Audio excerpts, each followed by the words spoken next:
Ty Burrell, what do you think June Cleaver and Donna Reed would think of this Modern Family? And I think this is a really good place to start because the beauty of Modern Family is that it's called Modern Family, and it follows the traditional format of family sitcoms, which is this group of people, they're totally dysfunctional, but the message at the end of every show is they love each other. Yeah, I think so. I actually think that they,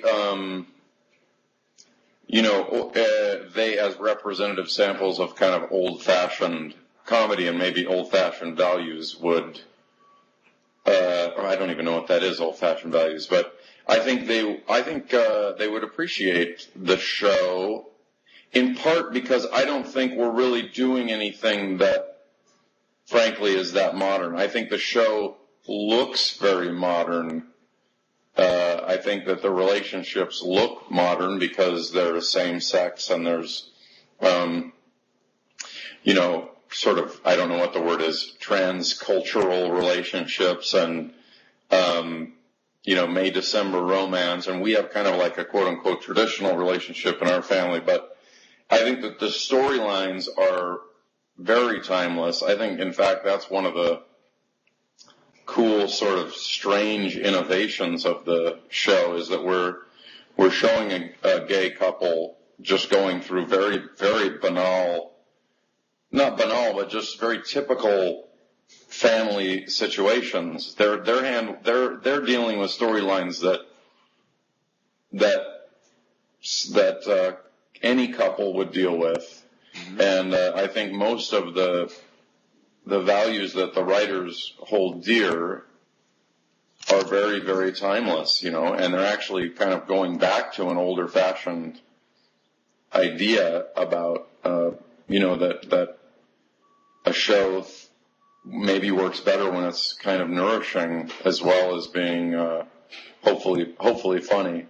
But, Now, congratulations on your TCA nominations, not only for Best Comedy Series, but you got nominated. This is fun. You're up against Jane Lynch, Jim Parsons, your co-star, Eric Stonestreet, and Nick Offerman from Parks and Recreation. Jane Lynch can kick all of your butts. You got to watch out for her. But you're also up against Eric. That's kind of interesting, isn't it? Well, it's interesting, and it's a strange thing to be on a show where I think we're in an unusual show where we all share the load on that show equally, all six of us really, and even the kids, Well, let's talk about that because that's the big controversy about your submission at the Emmys, which is this decision for everybody to go supporting. Here, obviously, at the TCA Awards, you're nominated against lead stars like Jim Parsons. So is this really honest to say this is such an ensemble show, nobody's lead, we're all supporting? I do think it's the most honest depiction of our show. I think I don't know if this is cliche or not, but I do think it's not a shame, but I just feel like, our show is an ensemble, and I wish there was an ensemble kind of award in every one of these award ceremonies, because it does feel a little bit odd to not be, selected as a group. That said, I'm definitely honored to be amongst that crew, and honored to be with my pal Eric. He's just a great guy and brilliantly talented, along with the rest of the cast. But that group of actors are, I think, really, just sort of stepping away and looking at the rest of those actors is really impressive and really different too. I love each of them for different reasons. Now, your challenge at the Emmys is it's a very different voting process than these other awards. You have to pick a sample episode as an example of your best work from the past TV season, submit it to judges. Everyone's wondering what you're going to pick. Our forum poster, Atypical, says you should pick The Bicycle Thief. Do you have an opinion on what is your favorite this year to showcase you? I mean, you win or lose based on this, Ty. I don't really. I don't honestly even know which ones were finally submitted for me. That was something I don't. Well, nothing's been submitted yet. As soon as you get nominated, then you have to narrow it down to one. So that's when the pressure's going to be on. I honestly, I prefer to just leave that. I don't. That's not. Those aren't things that I really enjoy kind of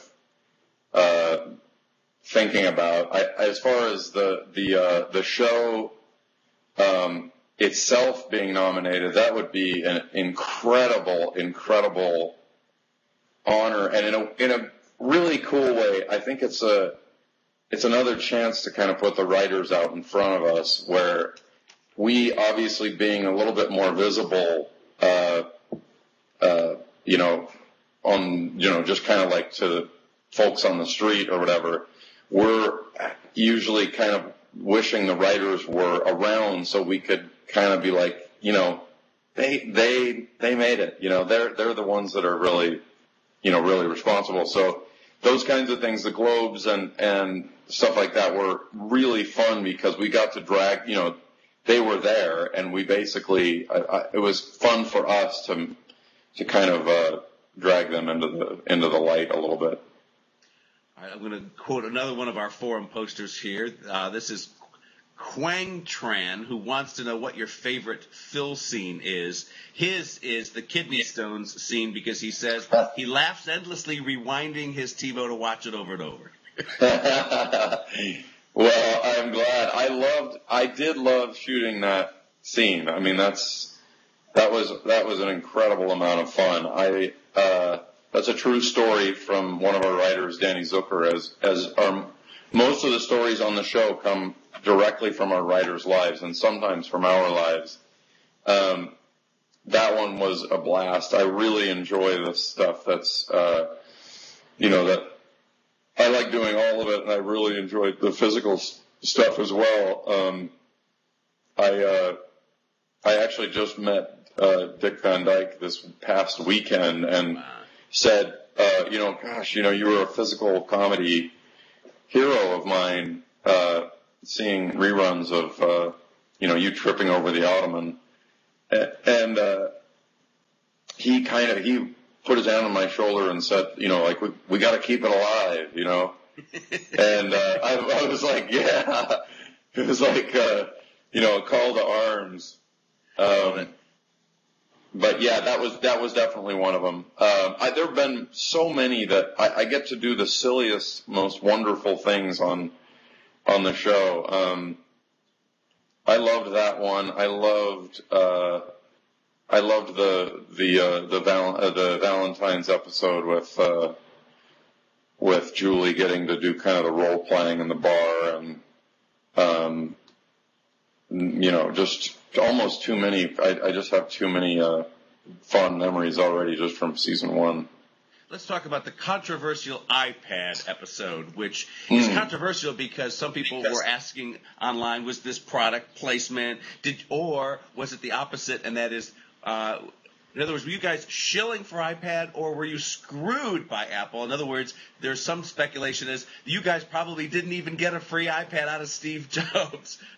Well, it definitely got more of a reaction, I think, than anybody thought. My understanding was that it was a storyline that we needed kind of whatever was the most, kind of newest technology to fit the bill in the storyline.